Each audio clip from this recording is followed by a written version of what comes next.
कल एक अभूतपूर्व दर्शन की झांकी थी। ब्रज ऐसा ही है। आज भी यहाँ पर पता नहीं कौन से छिपे हुए संत कहाँ कहीं स्थानों पे रहते हों, वास करते हों, जो प्रकट और अप्रकट के बीच में सेतु बने हुए हैं। लोग कहते हैं कि तीर्थ में और धाम में अंतर क्या है। तीर्थ क्या होता है?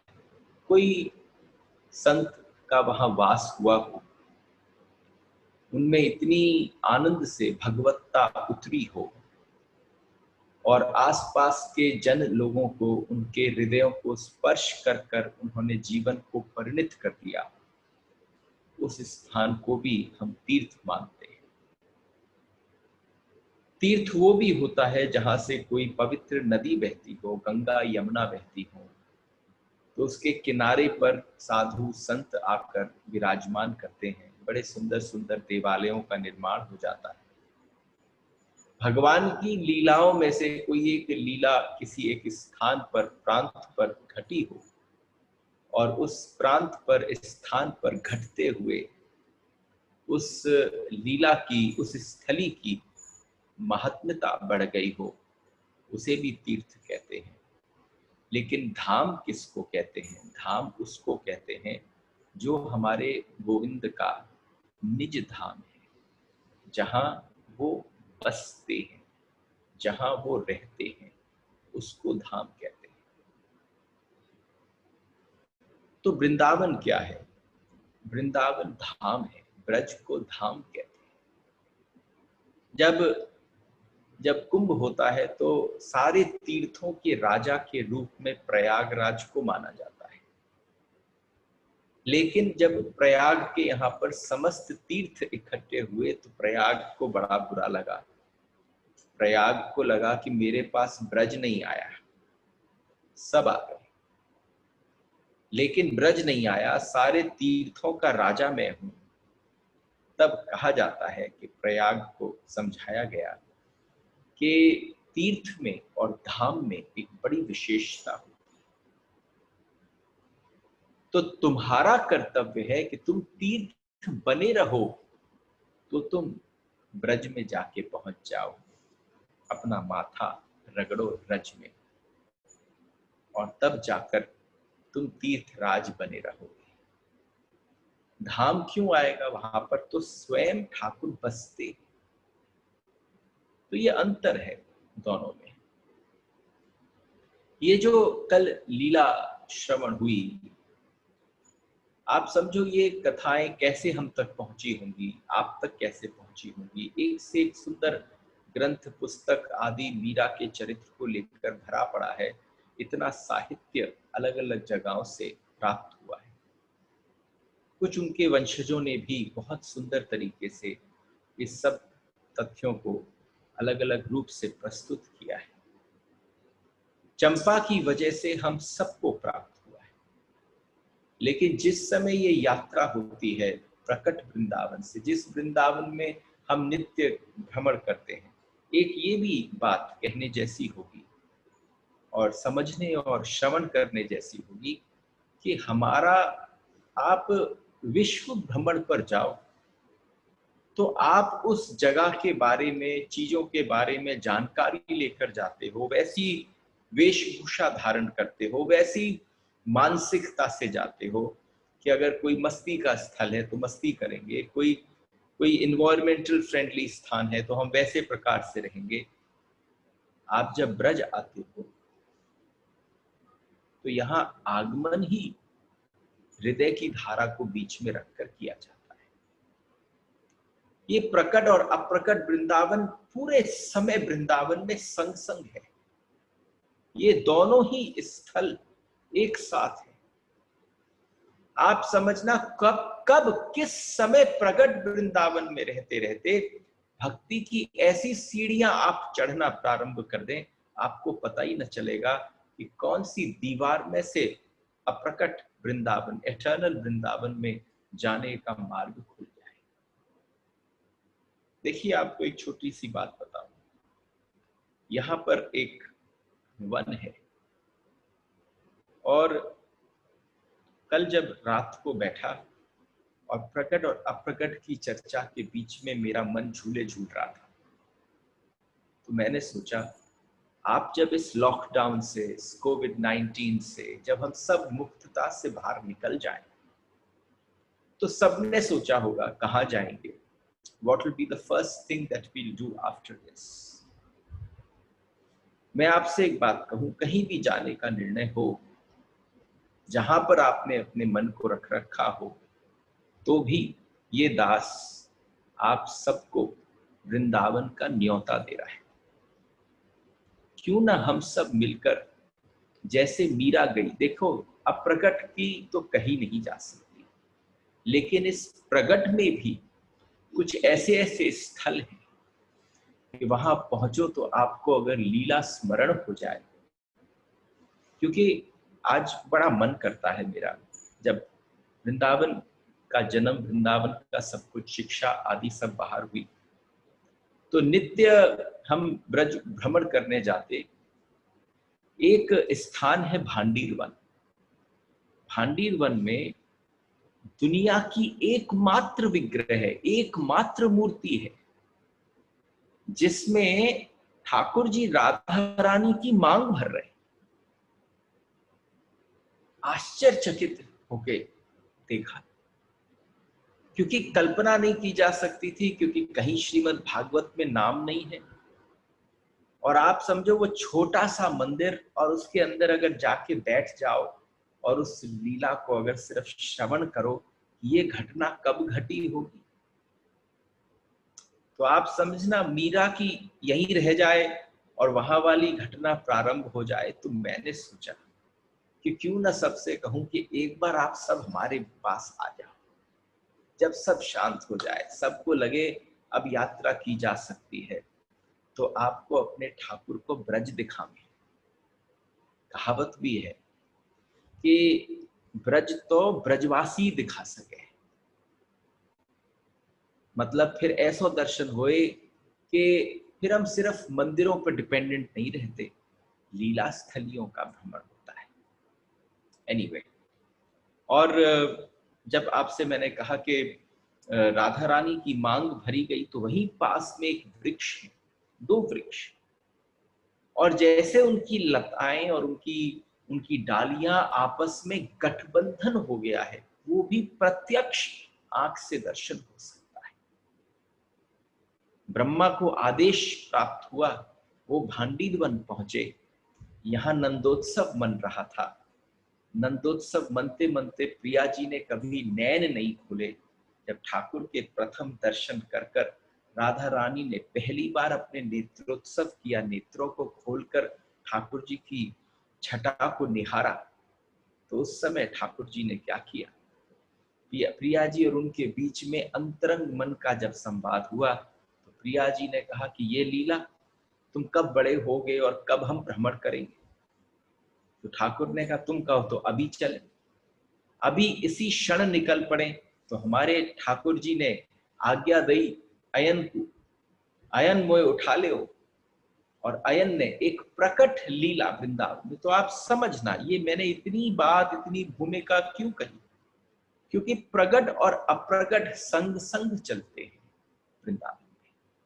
ये आपकी भाव की अवस्था, हृदय की अवस्था, आपके समर्पण की अवस्था है कि आप किस पल एकदम प्रकट से होते होते एकदम अप्रकट के सागर में प्रविष्ट हो जाएं।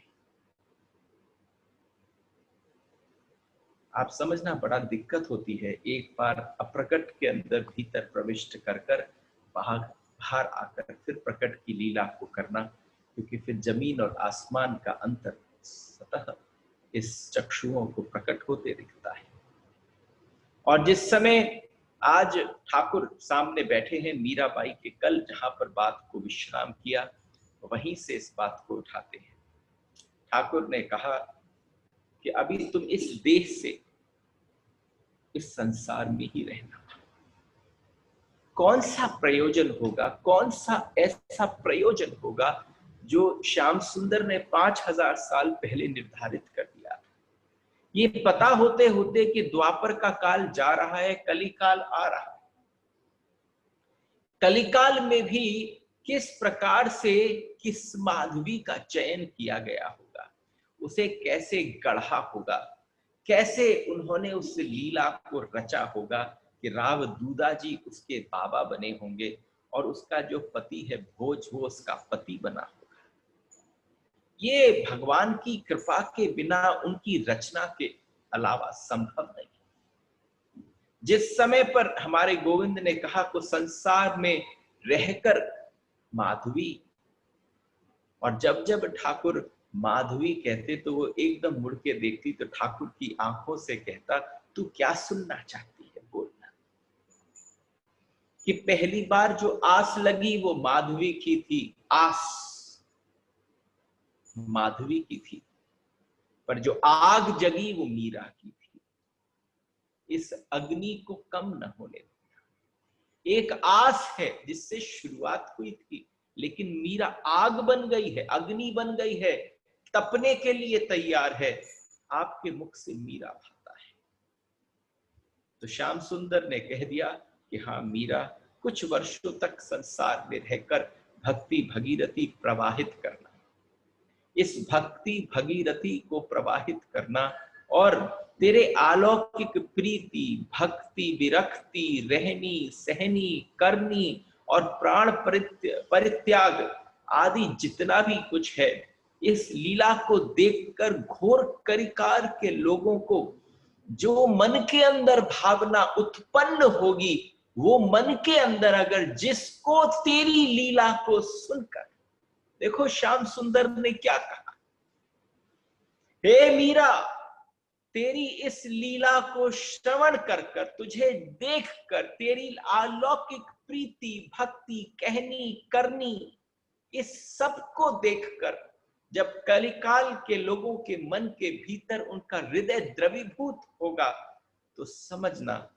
उस पल मैं तैयार हो रहा हूं उनके हृदय के आसन पर विराजमान होने के लिए। जाकर जितने ज्यादा से ज्यादा लोग को जाकर तेरी लीला, तेरा रहना, तेरा कीर्तन, तेरे गीत, तेरा नृत्य जो वो लोग देख पाए, उससे क्या होगा, कलिकाल में भक्ति की लौ लग जाएगी, लोग आकर्षित हो जाएंगे। केवल तुझे देखकर, तुझे सुनकर कि ऐसी कौन सी लीला है, ऐसी कौन सी रस चख लिया है इसने। तभी तो आपसे पहले दिन कहा था, मीरा सुनने की चीज नहीं है, मीरा चखने की चीज है। ये तो मुझे ज्ञात नहीं कि मैं चखा पाया कि नहीं चखा,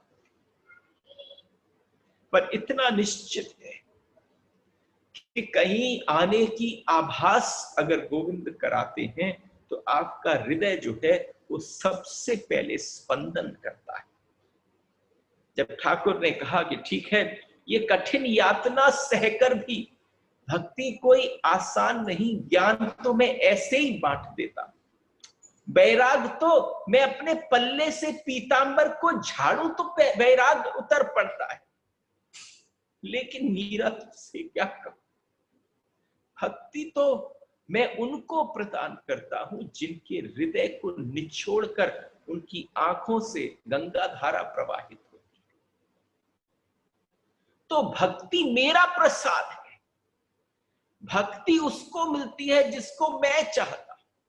आप सबने सुना होगा कि एक बार आपस में बहसबाजी हो गई, तो भाई कौन बड़ा भक्त है, जो भगवान को सतत याद करता है या वो जिसको भगवान सतत याद करते हैं। तो नारद को लगा कि मैं सतत याद करता हूं बड़ा, मैं हनुमान को लगा कि क्या बोलूं, किसी से क्या कहूं कि मेरे को तो ये भी भूल गया कि मैं उनको याद करने की सामर्थ्य भी रखता हूं कि नहीं। जब नारद पहुंचे और नारद ने जाकर भगवान से पूछा, तो भगवान ने कहा, नारद तुम बड़े दिव्य हो, तुम पल पल मुझे स्मरण करते हो, पर क्या कहूं, मैं पल पल हनुमान को स्मरण करता। तो यानी तुम ऐसे हो जाओ, ये वर्ष, जितने वर्ष तू कलिकाल की प्रतीक्षा में तूने बिताए, ये पल पल के पल, ये क्षण जो कलिकाल में बीते, इन सब पलों को तू समझना, तू तो यहां जली होगी। अरे कहावत है प्यारे, अब तो परमात्मा से लगो, वो तुमसे सतत लगा पड़ा है। कि कैसे कि एक मोमबत्ती के बीच में जैसे एक सूत्र होता है, वो सूत्र में अग्नि लगाई जाती है, और जब वो सूत्र जलना प्रारंभ होता है तो दुनिया कहती है देखो आदमी जल रहा है, लेकिन कोई नहीं कहता कि चारों तरफ का मोम भी पिघल रहा है। परमात्मा ने ये कहा, जब जब मीरा तू जली, तू आग में तपी, तो ये कृष्ण भी पिघला। तेरी प्रार्थना जो थी उसने मुझे पिघला दिया। ये भक्ति की पराकाष्ठा है। और आप देखिए, जब जब आप सबकी तरफ से निमंत्रण और आप सबकी तरफ से इच्छा हुई कि हम सब कुछ न कुछ प्रस्तुत करें, तो इस काल में भी हमने क्या सोचा कि ऐसा संभव नहीं होना चाहिए कि एक ही धारा पे चले। तो कठोपनिषद ज्ञान की चर्चा थी, मधुराष्टकम माधुर्य की चर्चा थी, शिव तत्व में ज्ञान और वैराग्य दोनों की चर्चा थी, जीवन आजकल के परिप्रेक्ष्य में जीवन कैसे जीना चाहिए उसकी चर्चा थी। लेकिन जो सबसे बड़ी आधारशिला है वो भक्ति की आधारशिला है। ये मीरा के रूप में दास को सेवा का अवसर प्राप्त हुआ। जब ये सब बात हुई तो मीरा ने कहा, नहीं नहीं नाथ, आपकी इच्छा है कि मैं इस कली काल में रहूं। तेरा देह जो है अब संसार के लायक नहीं रहा। अब तुझे किसी भी प्रकार की कोई ऐसी पीड़ा तेरे देह पर न दिखेगी, क्योंकि आज किशोरी जी की दृष्टि तेरे अंग अंग पर पड़ गई। इसलिए न जल कुछ कर पाएगा, न अग्नि कुछ कर पाएगी, न यहाँ के इस जगत के कंटक कांटे आदि कुछ भी तुझे चुभेंगे। अब तो तू ऐसा देह लेकर यहां से जा रही है कि जिसकी कल्पना नहीं की जा सकती। आज गोविंद की आंखें गीली हो गई, और जब उसने कहा कि कुछ चाहिए, आप देखो जिस समय गोविंद ने उससे कहा कि कुछ चाहिए, ये अप्रकट एटर्नल वृंदावन में कृष्ण ने पूछा मीरा से, तो मीरा ने कहा सहन शक्ति चाहिए। सबसे पहली बात मांगी कि सहन शक्ति चाहिए, आपके नाम की प्रीति चाहिए, और ये जो मनोहर स्वरूप युगल सरकार का है ये मेरे हृदय में चाहिए। इन तीनों की आवश्यकता है। मीरा ने जो मांगा यही तो द्रौपदी ने मांगा था।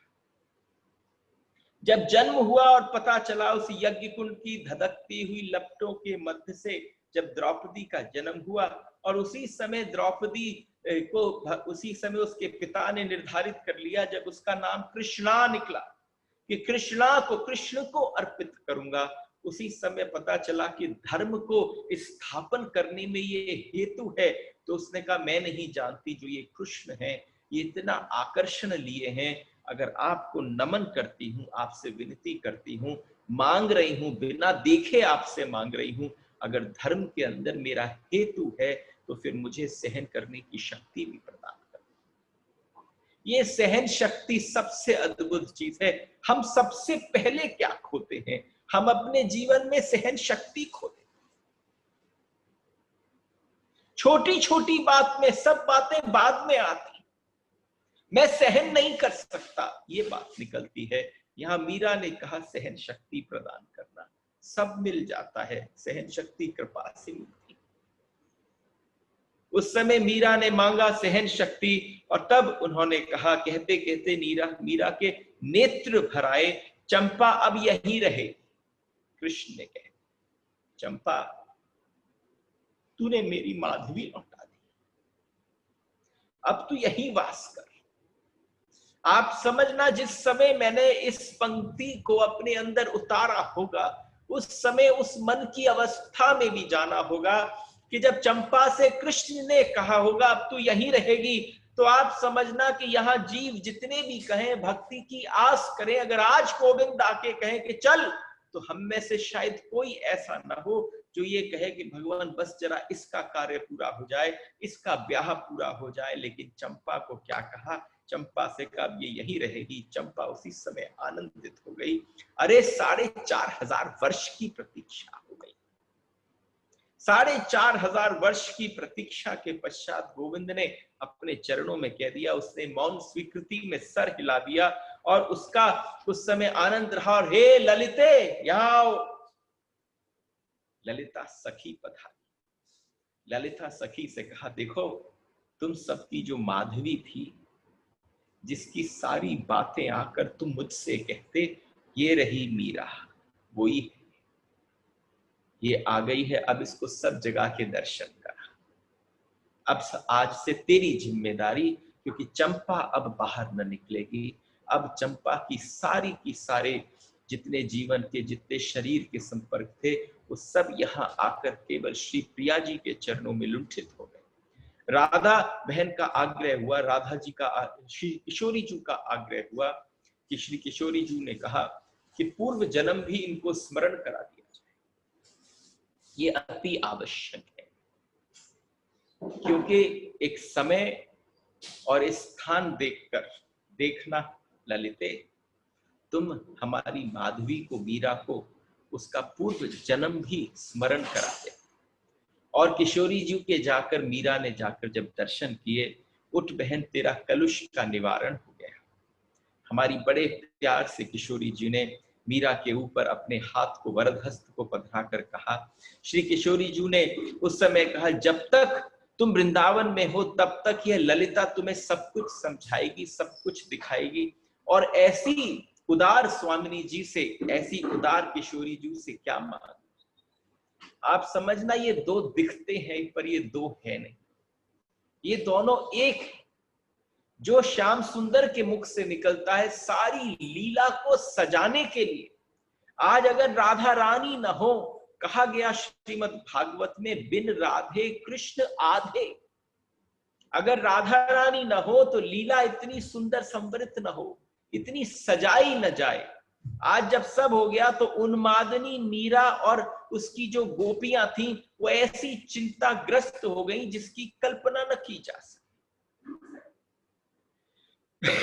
लौट कर आई, और जब लौट कर आई तो उसकी अवस्था न देखी जाए, आंखें खुली की खुली रह जाए। मीरा का देह मन में रात्रि भर दर्शनों की खुमारी में पड़ा रहे। उसे न दिन का पता चले, न रात्रि का पता चले। आप समझना, भक्त की अवस्था ही ऐसी होती है। एक बार एक ऐसी कृपा आपके ऊपर उतर आए तो फिर ऐसी खुमारी चढ़ती है कि तुमने आज तक ऐसा कोई द्रव्य न पिया हो। अरे उसकी रूप ज्योति का जो द्रव्य है, उससे बड़ा नशा किसी चीज में नहीं है। मीरा उस जगत के उस सबसे सुंदर स्वरूप को दर्शन कर कर पी कर आ रही है। और जब निकली थी तो प्रिया जी के चरणों के नीचे से जो रज थी, उस ब्रज की पुलकित रज इस अप्रकट वृंदावन से प्रकट वृंदावन में, अप्रकट वृंदावन की रज को प्रकट वृंदावन की तरफ लेकर आने का जो सामर्थ्य था, वो केवल मीरा में था। किसी ने आज तक ऐसा न किया। अप्रकट वृंदावन में श्री किशोरी जी के चरणों की रज को उठाया और अपने आंचल में थोड़ी सी गांठ में बांध ली। और जब जब उसको आनंद की हिलोरे उठते तो अब आनंद की हिलोरे को शांत कैसे करे, इसलिए उस रज को लेती और थोड़ा सा मुख में छटक लेती। सारी दासियां चमेली केसर सोचती कि अरे ये तो ऐसा लग रहा है किसी कोई अद्भुत भक्त, कोई किसी भक्त के चरणों की रज को मुख में धारण कर रहे, लेकिन किसी को पता न हो कि साक्षात राधा रानी के चरणों की रज। अरे ये समझो, इस लीला की, इस मीरा की कथा को कहने का सबसे बड़ा प्रसाद क्या उठ जाए कि हमारे मन की तरफ से इच्छा उठ जाए कि हम निकल पड़े ब्रज की ओर और हम जाकर कहें कि हम भी बिल्कुल भक्त की भांति। अरे हम अलग अलग प्रांतों पे अलग अलग रूप से अलग अलग जीवन शैली जीते हैं, एक बार ऐसा अवसर आए कि ब्रज की शैली देख जाए। उन्मादनी अवस्था में रहती मानस नेत्रों के सम्मुख कभी हंसने, कभी रोने, कभी गाने लगती, कभी दिव्य अनिवर्चनीय दर्शन की स्मृति में ऐसे नेत्र की पुतलियां जो हैं वो स्थिर हो जाती, जैसे चमेली और केसर को लगता कि सामने कोई अद्भुत दृश्य जिसको देख रही है, और अपलक दृष्टि, एक बार पलक तक नीचे करने का सामर्थ्य नहीं कल्पना में होगा। उस स्थिति पे वे आतुरता पूर्वक रात्रि की प्रतीक्षा करती और प्रकाशमयी उस पल को इंतजार करती कि जिस समय पर ललिते पधारेंगी और लेकर उनको चली जाएंगी। और चमेली ललित बार बार उनके नामों को बदल दिया। अवस्था ऐसी हो गई कि उन्हें ये स्मरण नहीं रहा किससे क्या बात कर रही हूं। ये भक्त की अत्यधिक अवस्था है। चमेली बार बार कहती चंपा कहीं खो गई है, कहीं जाके उसे ढूंढो।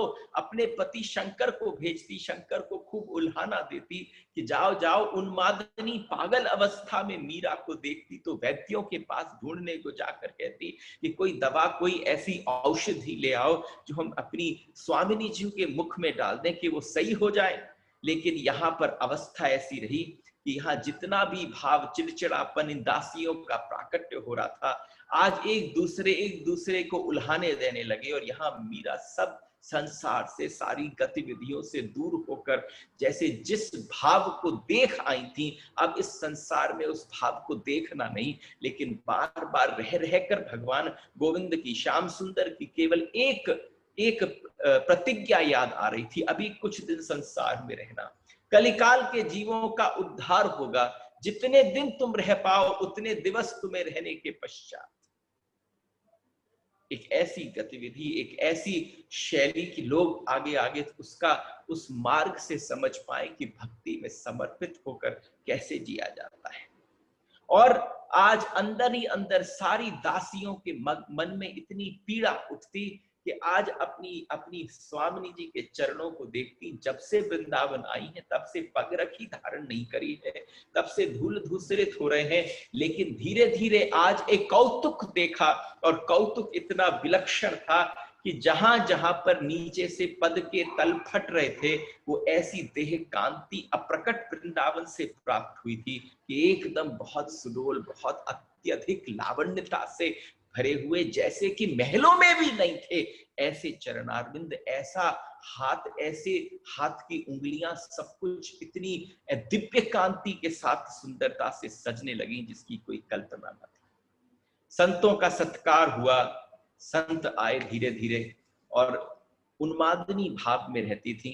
कभी कभी कोई विलक्षण संत पधार जाते और देखो मीरा को कहीं जाना ना पड़ता, मीरा की सुनकर बड़े बड़े संत पधार आते। उन संतों के पधारने के साथ साथ कोई मीरा से विनती करता कि हमारे ठाकुर का कोई गीत, कोई भाव, कोई अवस्था कहकर सुना दो। और खुद कहते वो संत उन दासियों से कि आपको जिनकी सेवा प्राप्त हुई है, ये बड़ी कोई अद्भुत कृपा, कोई भगवान की कृपा है कि आपको ऐसी स्वामिनी जी के चरणों की सेवा प्राप्त हुई। आज वो संत आकर भी वहां पर अपने आप को धन्य मानते। जैसे ही मीरा के कक्ष में पहुंचते तो मीरा के कक्ष की सजावट देखते, बड़े सुंदर गलीचा आदि रखा है, जमीन पर ही गद्दियां बिछी हुई है, श्वेत रंग के सारे वस्त्रों पर बैठी हैं, खूब लंबे घने केश हैं, इतने लंबे केश हैं कि वो आने के पश्चात उनकी जंघाओं पर, उनकी जो नीचे की चोटी का भाग जो हल्का सा खुला रह जाता है, वो बिल्कुल फैल जाता था उनकी घुटनों के ऊपर। इस भाव को एक संत ने देखा। जब इस भाव को संत ने देखा तो अवस्था अद्भुत थी, विलक्षण थी। इस सब के बाद जब होश आया मीराबाई को, तो उन्होंने उनसे कहा कि मेरा मन है, बहुत दूर से आया हूं, ठाकुर ने कह दिया अगर सुनना ही है तो जाकर मीराबाई को श्रवण करना। एक बार चाहता हूं कि आप ठाकुर की कोई अवस्था में कोई बात कहें। और वो जो संत थे वो भी गुणी थे, उनकी भी गायकी, उनकी भी शैली, उनका भी आनंद इतना विलक्षण था कि जब जब कोई बड़े धीर गंभीर स्वर को कहते तो पता चलता कि उनके कंठ के भीतर सरस्वती वास करती है, रमने लग जाती है, रहने लग जाती है। और कंठ से जब निकलता तो मीरा भी एकदम चौंक कर उनकी ओर देखती कि कंठ भी कितना अद्भुत और विलक्षण है। आज जब उन्होंने कहा तो बड़ा प्रेम भरा हुआ मीरा ने गीत गाया। और आज मीरा की इच्छा है, प्रकट से अप्रकट आई है, अभी तक किसी राज उसमें थी, किसी राज की अवस्था में थी, ऐसी ऐसी कुंवरानी सा के रूप में पूजित होती थी। लेकिन आज जब वहां से आई तो उसके मन के अंदर क्या भाव उठा कि मीरा कौन है, कि मीरा तो एक चाकर है। और मीरा ने बड़े भाव से गाया, श्याम माहे चाकर राखो जी। एक जगह पर आकर मीरा अटक गई और मीरा के आगे कंठ ऐसा अवरुद्ध हुआ भाव की अवस्था में। आप समझना, इससे बड़ी कोई अवस्था नहीं हो सकती जब कोई बड़े से बड़ा आके कहे।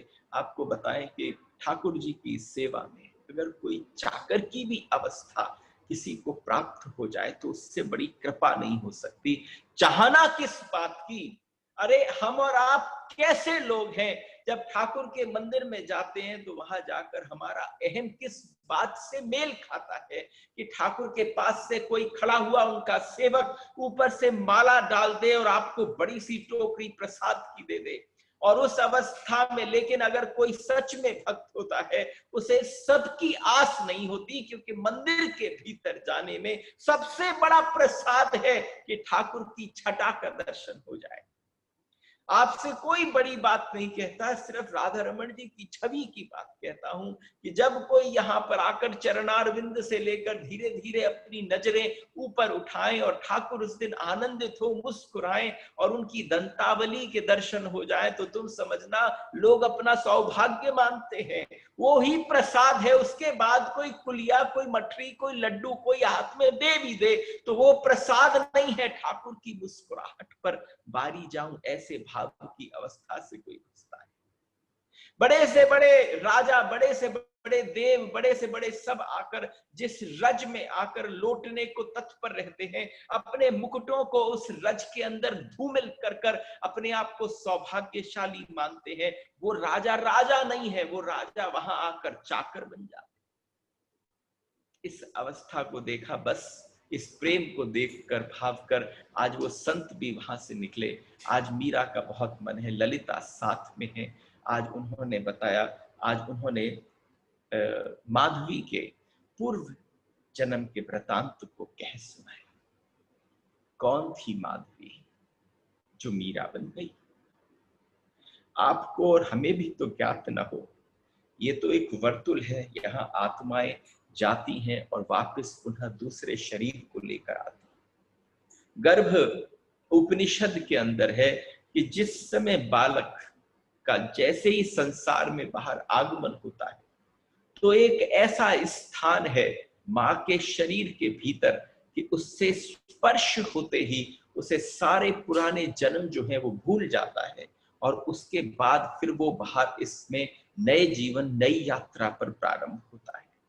क्योंकि अगर उसे अपने पुराने जन्म याद रह जाएं तो स्मृति कैसी होगी, वो कौन से जन्म को प्राथमिकता देगा, इस जन्म को प्राथमिकता देगा कि न देगा। आज ललिता को ऐसे आज्ञा प्राप्त हुई राधा रानी से, श्याम सुंदर से, कि जाकर जरा एक बार दिखाओ। और सबसे बड़ी बात बताऊं, थोड़ी सी व्यवस्था है, आपका रुचि हो कथा के उसमें, ये थोड़ी सी प्रभु की कृपा है।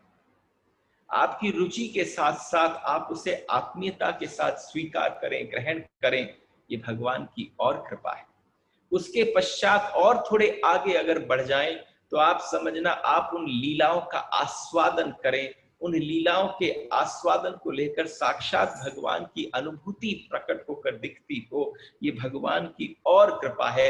एक एक सीढ़ी जैसे कोई ऊपर उठता हो, ऐसी अवस्था है। मीरा सारी सीढ़ियां पार कर कर उस अवस्था पर पहुंच गई, जिस अवस्था पर जहां पर लीलाओं में सम्मिलित होने लगे। लीला दर्शन नहीं करती थी मीरा, केवल लीलाओं के दर्शन को नहीं करती थी मीरा, उन लीलाओं में सम्मिलित होने लग गई। ये प्रभु के अनुग्रह के बिना नहीं हो सकता, जब तक एक अपार्थिव देह आपको प्राप्त न हो जाए। ललिता को साथ में दे दिया। रात्रि को शैया से उठकर वो केवल राह देखती कि कब ललिता आ जाए और कब एकदम अपनी शैया से उठे और प्रकट से अप्रकट वृंदावन की तरफ चली जाए। और जैसे ही इस बात को हुआ तो माधवी कौन थी? ब्रज के एक गांव में पितृहीन, उसके पिता नहीं थे, और जिस उसके पिता नहीं थे तो गोप कुमारी माधवी जो थी, गोप की एक कन्या थी, उस कन्या का नाम माधवी हुआ। ऐसी सुंदरता थी जिसकी कल्पना न की जा सकती। और फिर किसी भाग्यवश उसकी मैया जो है वो वहां से छोड़कर ब्रज के बाहर चली गई, और जब ब्रज के बाहर गई तो बार बार उसने कही अपनी लाली दूंगी तो ब्रज में ही दूंगी, ब्रज की छोरी ब्रज में ही भावे, ब्रज की छोरी को गौना जो है वो ब्रज में ही होना चाहिए। और जब उसने इस बात को सोचा तो यहाँ पर एक कन्हैया का बहुत ही परम प्यारा सखा था जिसका नाम था सुंदर। उन दोनों का ब्याह तय हो गया, और तय होने के पश्चात उन्होंने बड़े आनंद से उसका गौना करवा दिया। और जब उसका गौना हुआ तो माधवी की सुंदरता की सब प्रशंसा करते। सुंदर तो सुंदर था, लेकिन सुंदरता की प्रतीक माधवी हो गई। ऐसा लगता जैसे लक्ष्मी या पार्वती का साक्षात स्वरूप हो। और जिस समय पर नंदराय के पुत्र को भी एक बार देख लेते तो ऐसी ऐसी उपमाएं देना प्रारंभ करते। आज जब गौने का दिवस आया तो उसकी मैया ने समझ लिया कि एक वहां नंद को छोड़ा है।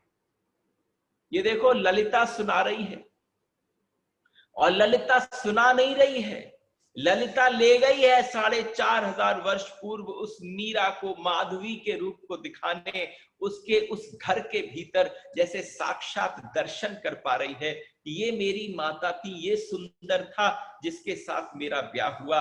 अरे ये देखो, ये मेरा गांव, ये मेरी मैया, ये हमारा घर था। अपने आप को गौने में अपने पति सुंदर के साथ उस बैलगाड़ी पर बैठते हुए माधवी ने देखा, ऐसी स्मृति करा दी, ऐसा दर्शन कराया ललिता ने जैसे सब कुछ सजीव दिख रहा था।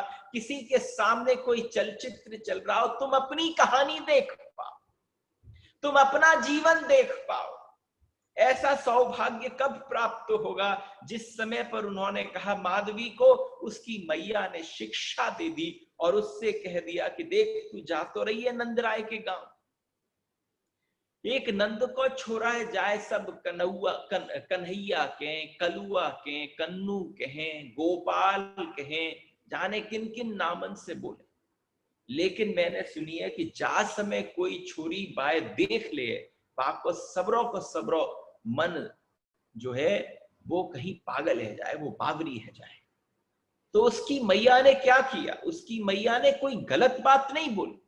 उसकी मैया ने कहा कि तू अपने पति के तरफ पतिव्रता धर्म को नष्ट न होने दे। इस बात को पैठ कर गई छोटी सी छोरी ही, वही 4-5 वर्ष की अवस्था रही हुई, और उस छोटी सी छोरी के मन में कि पतिव्रता होना सबसे बड़ी बात है, ये बात उसने कर ली। उसी समय ललिता ने कह दिया, तुझे बताऊं, जिस दिन तेरी मैया ने तुझसे कहा उस बींद को हाथी पर जाते देखकर, और देखो दोनों लोकों में भ्रमण कर रही है मीरा, कभी वो मीरा का रूप देखती है, कभी माधवी का रूप देखती है, बीच में ललिता है, सेतु की भांति दोनों युगों को साक्षात दिखा रही है, दर्शन करा रही है। अरे देख, उस समय पर जब तूने बींद बींद कहा और कह दिया ये गिरधर गोपाल ही तेरे बींद हैं, उस समय की बात याद कर, जैसे वो तेरे बात हृदय में बैठ कर गई थी, ऐसे ही तेरी माँ की बात तेरे हृदय में बैठ कर गई कि तुझे पतिव्रता धर्म को निभाना है, वो सर्वोपरि होता। तूने उस बात को गांठ लिया, ऐसी महिमा ऐसी मर्यादा में तूने रहना सोच लिया कि अंत में एक दिन क्या हुआ, जब गौने में तेरा पति सुंदर तेरे को लेकर जाने लगा, उस समय पर सुंदर ने बड़े प्रेम से बातचीत करी, और करते करते जब जब सुंदर कोई कन्हैया की बात उठाता तो ये माधवी जो है ये बात बदल देती। तो सुंदर को लगा नई बहू है, अभी क्या समझेगी, जब कन्हैया को देखेगी तो सब समझ जाएगी। जब सारी बातें कहेंगी कन्हैया से मिल लेगी, कन्हैया जाए देख ले, वो जे कन्हैया देख लेगी तब जे बावरी है जाएगी। पति ने जे सोचो। थोड़ी देर बाद देखा कि वहां जब वृंदावन की सीमा में प्रवेश किया तो वहां पर खूब सारी गैयाएं, खूब बछड़ा एक साथ दिखे। तो अभी तो ठाकुर गोपाल ही हुए थे, तो जब गोपाल हुए तो उसने कह दिया, सुंदर ने, अरे मेरो सखा भी आएगो, और थोड़ी देर नाम ही लियो कि भाई समय, अरे कनुआ देख तेरी भाभी ले आयो। अरे ऐसो जैसे ब्रज में आनंद, वो चलते हुए बैलगाड़ी से सुंदर कूद पड़ो। अरे उन्होंने की मजा तो तब आवे जब तू मेरी छाती से अपनी छाती को रगड़ेगो। तो सुंदर ने और कन्हैया ने अपनी छाती एक दूसरे से खूब मस्ती से रगड़ी। उन्होंने कही भाभी को भोड़ो देख लो। तो उसी समय कूदते हुए हमारे छोटे से कन्हैया जो है वहां पर पहुंचे, और जैसे ही उसने अपने नए पति के कौनी मार के पूछी कि जे कौन है, उन्होंने की, अरे जे ही तो कन्हैया है, जिसी की तो बात कर रहा हो, तू जाकी बात सुनना ही ना चाह रही। तो बा ने अपने आप को ऐसे ढक लिया कि एक उंगलियां भी न दिखी, चरण को अपने उसके पैरों के चरण के नख भी न दिख जाए, बा ने ऐसे कर लिया। शाम को मुंह दिखाई की रस्म भई तो ठाकुर के न देखने दियो, एक अंग नहीं देखने दिया।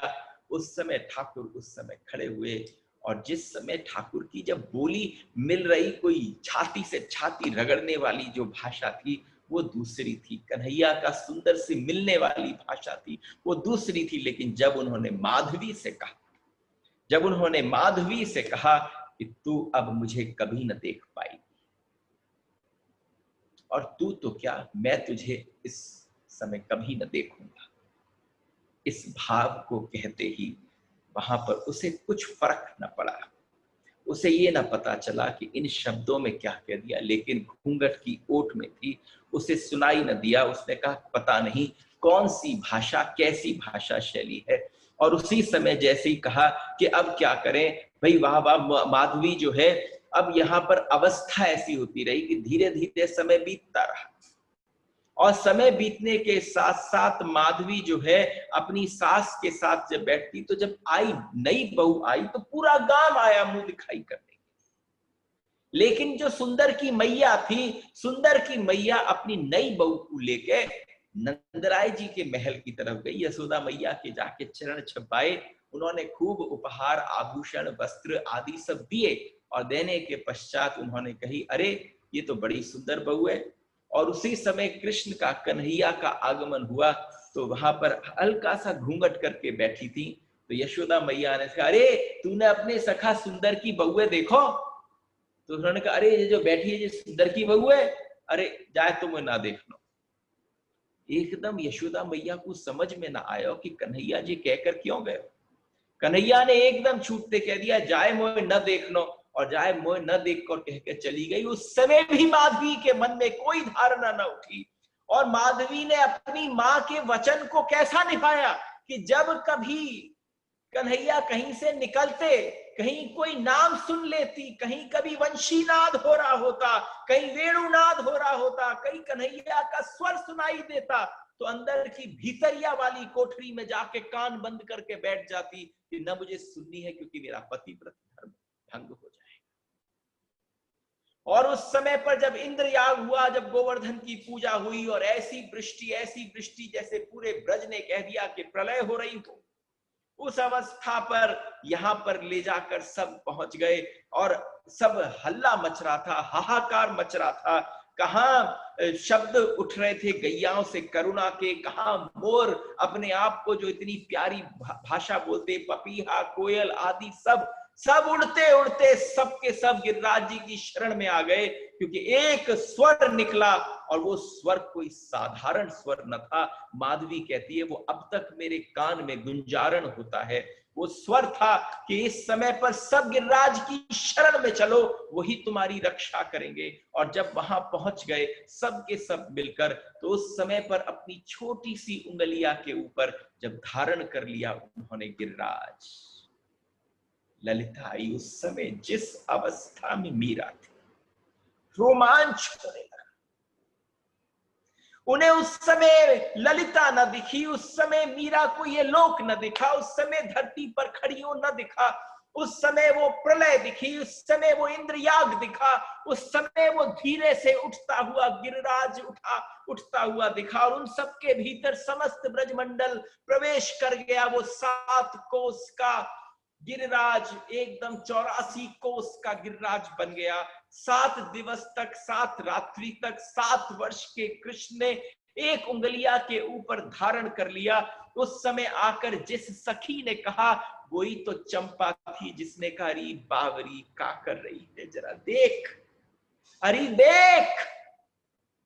ये दृश्य कभी न दिखेगा, ये रूप, ये झांकी। उस दिन ठाकुर का नाम पड़ गया, उस दिन ठाकुर का नाम पड़ा गोविंद, जो इंद्रियों सहित तुम्हें आकर्षित कर दे। Everybody has been asking कि क्या बात है, गोविंद गोविंद नाम। मैं आपसे हमेशा कहता हूं कि कोई एक ऐसा नाम आप अपने जीवन में उतार लें जो साक्षात सब कुछ करे। जब उस झांकी को देखा, उस समय पर हल्की सी मुड़ी, तो उसके बाद जो वो बावरी हुई, ऐसी बावरी हुई, ऐसी कल्पना के उसमें हुई कि धिक्कारने लगी अपनी मां को, तूने मुझे कौन सा वचन दे दिया। अब कृष्ण के पीछे पीछे जाती, झरझर अश्रु के प्रवाह निकलते। उस समय पर ऐसा लगता कि मैया ने कैसी प्राण घातक शिक्षा दे दी मुझे। ललिता उस गिरिराज चरण प्रांत में ले गई, उसने वहां देखा कि सब कुछ उसके प्रत्यक्ष सामने घट रहा था। और उस समय पर जब ठाकुर को कनिष्ठ उंगली पर उठाते हुए देखा, वो उंगली की सुंदरता, उंगली के ऊपर उस नख की सुंदरता, उस नख में सूर्य और चंद्र की आभा छटक पर सबके ऊपर दर्शन और कृपा बरसा रहे हो, ऐसा कृष्ण का रूप देखा, अवर्णनीय हो, जिसको कहा न जा सके। आज मीरा ने देखा कि माधवी की अवस्था क्या हो गई। माधवी धिक्कारने लगी और उसने कहा, कैसी उल्टी शिक्षा दे दी। अब जिस समय वो कृष्ण के पीछे पीछे जाती, कृष्ण उसको न दिखते, कृष्ण उसको देखने न देते, कृष्ण उसे किसी लीला में न आने देते। सबने जाकर कृष्ण से विनती करी, सबसे ज्यादा कृष्ण के चरणों में जाकर किशोरी जी की जो सबसे प्यारी सखी थी चंपा ने जाके कहा, कुछ तो करो, कुछ तो उसे करो। तो उन्होंने कहा, ठीक है, देख सकती है। प्रिया जी ने कहा, राधा रानी ने, देख सकती है लेकिन लीला में सम्मिलित नहीं हो सकती। तो उन्होंने कहा, सब कुछ पाकर खो दिया। अरे सुंदर की पत्नी बनकर आई थी, ठाकुर की लीला में सम्मिलित होने थी, और उस समय की सबसे बड़ी अवस्था क्या थी कि ठाकुर के संग उस लीला में सम्मिलित हो जाना, एक हो जाना। लेकिन आज उन्होंने कह दिया कि आज किशोरी जी ने कृपा कर कर कह दिया माधवी से कि तेरे को जो भगवान ने कहा कि मैं तुझे दिखूंगा भी नहीं, दिखेंगे अवश्य लेकिन मिलन न होगा, दिखेंगे अवश्य पर तेरे को लीला के अंदर सम्मिलित न होगा। जब रास हुआ तो सारी गोपियां थी, माधवी नहीं थी। माधवी पागल होती रही। वो रास जो वहां किया, अंतरंग से मिलन पर मीरा ने आकर इस युग में पूरा। वो मीरा के नृत्य को तुम साधारण नृत्य नहीं समझ सकते। मीरा का नृत्य जो है वो असाधारण रास है, जो अंतरंग की संयोगिता, एक गोपी अंतर से कृष्ण से मिलन हो जाए, उसके पश्चात जो गा सकती है, जो नृत्य कर सकती है, वो मीरा की अवस्था है। अब जब उसकी मिलने की आकांक्षा बढ़ी, उस आकांक्षा के साथ साथ अब क्या हुआ, जो भीतर की कोठरी में जाकर छिप जाती थी, अंदर कान बंद कर लेती थी, अब वो पागलों की तरह से कृष्ण के पीछे पीछे अनुसरण अनुगामिनी बन गई। जहां से कृष्ण आने की खबर सुनती, वहां से खूब सारे फूल बटोर लाती, उस मार्ग में छिड़क देती जहां पर आज ऐसा लगता कि कोई सेवा करूं। उसके बाद जब कृष्ण निकल जाते, उनके पद चिन्हों को देखती, उनके पद चिन्हों को देखते देखते उनको उठा उठाकर अपने माथे पर स्नान करती। और उस अवस्था में आज मीरा का मन आया कि पता चले कि चंपा कौन है, चंपा मेरी दासी कैसे बनी। तो ललिता ले गई, ललिता एक स्थान पर लेकर गई और ललिता ने जाकर दिखाया कि इस शिला पर उल्टी जो पड़ी थी वो तू थी। और देख, करुणा के रूप में आई श्री जी, हमारी स्वामिनी जी, किशोरी जी की एक दासी चंपा, चंपा ने तुझे उठाया, तूने अपनी हृदय की सारी वेदना जो थी वो उसके साथ इस तरह से बहना प्रारंभ कर दिया। तूने वेदना के उस भाव को, सागर को उड़ेला और तेरी वेदना के साथ उस वेदना को स्वीकार कर लिया चंपा ने। चंपा तुझे लेकर गई किशोरी जी की शरण में, और किशोरी जी की शरण में ले जाकर तुझसे कहा, उनसे कहा कि क्या कहूं कि इसका जीवन कैसे होगा। परमात्मा ठाकुर ने कह दिया कि कलिकाल में जाकर जब इसको भक्ति प्रवाहित होगी, जब इसको भक्ति का प्रसाद मिलेगा, जब ये वो जीवन कलिकाल में भक्ति के अनुसरण में जिएगी, तब जाकर इसको मेरी प्राप्ति होगी। तो मैं किशोरी जी आपसे कृपा मांगती हूँ। मैंने इसकी वेदना सुनी, मैंने इसकी वेदना अपने हृदय के साथ जोड़ ली, इसकी वेदना मेरी वेदना हो गई। अब इसका संग नहीं छोड़ना चाहती। कृपा करो कि जब ठाकुर कलिकाल में इस पर कृपा करें तो इसके साथ मैं हूं। उस समय पर किशोरी जी ने आशीष दिया और इस प्रकार से चंपा तेरे साथ साथ पीछे होली। जहां कहीं भी तेरा कुछ हुआ, चंपा तेरे संग संग थी। और जिस समय तू मीरा बनकर पहुंची, तो उस समय मीरा बनकर उस भाव को, उस रूप को धारण करने के लिए चंपा तेरी सेवा में लग गई। आज सामने चंपा खड़ी थी, इधर मीरा खड़ी थी। आज प्रकट वृंदावन की मीरा और उधर साक्षात अप्रकट वृंदावन की चंपा, जिसका नाम चंपक लता था। एकदम जाकर मीरा ने अपनी चंपा के चरण पकड़ लिए और उससे कहा कि तू ही तो है, तूने मार्ग प्रशस्त कर दिया। उसे पल पल सब सारी स्मृति थी, उसने सब कुछ लिखा था बोझ के कहने पर, और जब वो सब कुछ लिखा तो उस कहने के पश्चात बड़ा अद्भुत रूप हुआ। आज 5 वर्षों तक नित्य ललिता सखी आती रही और हमारी मीरा को अपने अपने स्थान पर अपनी अपनी दिव्य लीलाओं में, उनमें लीलाओं में सम्मिलित कराती रही। देखिए, हमसे बहुत सारे लोग समय से पहले ही प्रश्न पूछ लेना चाहते हैं। 3-4 दिवस से लोगों ने प्रश्न करना प्रारंभ किया, मीरा कितने वर्ष रही वृंदावन में, मीरा ने ये कब किया, मीरा ने वो कब किया। मैंने उनसे कहा, अरे पता चलेगा। मैंने अच्छा ठीक है, रही होगी कुछ समय के लिए। लेकिन आज आपको एक बात बताऊं, 5 वर्ष तक वो ब्रज में रही। कब? वो कौन सा ब्रज था? इस ब्रज और अप्रकट और प्रकट वृंदावन में आती जाती रही। 5 वर्ष प्रत्येक लीला में हिस्सा हुआ। जितनी लीलाएं ठाकुर ने करी, उन सब में उन्होंने उस समय जो उसे भाग नहीं मिला था लीला में सम्मिलित होने का, मीरा इस समय पर अप्रकट वृंदावन में लीला का हिस्सा बनी।